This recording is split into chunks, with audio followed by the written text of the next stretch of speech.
Hello guys! Magandang araw sa muli. Ako inyong tagapaglingkod, Tapas Serong Vlogger. So sa ngayon po, ituturo ko po sa inyo kung paano mag-download ng music na gamit ang cellphone na galing sa YouTube. Pero bago natin simula, dito muna tayo. Intro!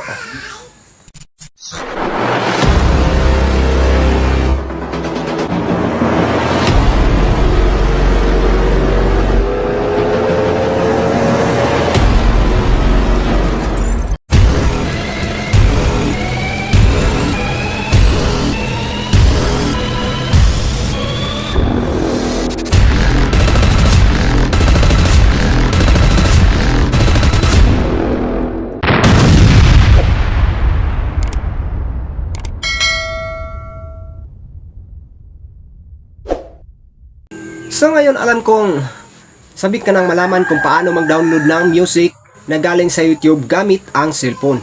Pero kung bago ka pa lang sa channel ko, huwag mo munang kalimutang mag-subscribe at i-click ang notification bell para palagi kang updated sa video na aking i-upload. Kaya tara na, let's go! So ngayon guys, punta tayo sa Chrome, search button, tapos type natin yung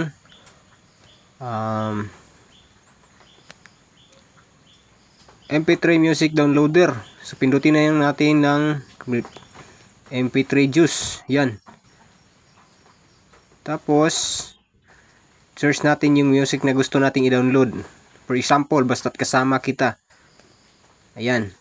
So ngayon guys, ang gagawin natin is pindutin natin tong play para makita talaga natin. So YouTube yan guys.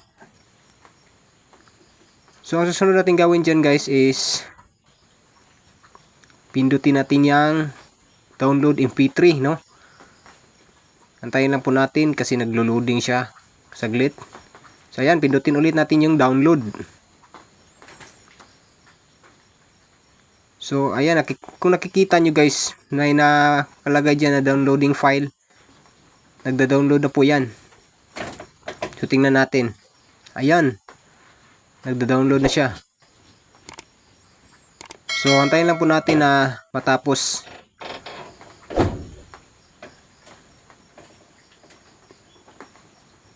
Ayan, maya lang matatapos na yan. So, pagkatapos niyang ma-download guys, is mapupunta na yan sa inyong library music.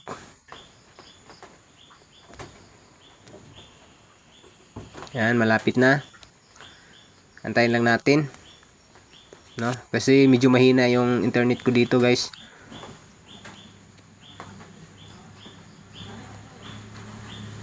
So ayan na, tapos na. So ngayon, balik tayo sa ating screen menu. Ayan.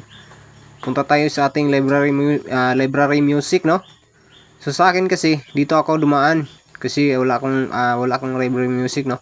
So dito ako dumaan sa ang pangalan nito. Ayan. So, dyan ko titingnan. May nakapangalan na download. Ayun. Yun, basta't kasama kita eh. Play lang natin saglit. So, pasensya na guys kasi minumotid ko yan eh. So, ayan.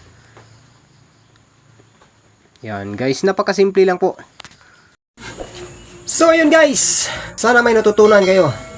Napakasimple lang. Thanks for watching. Bye-bye!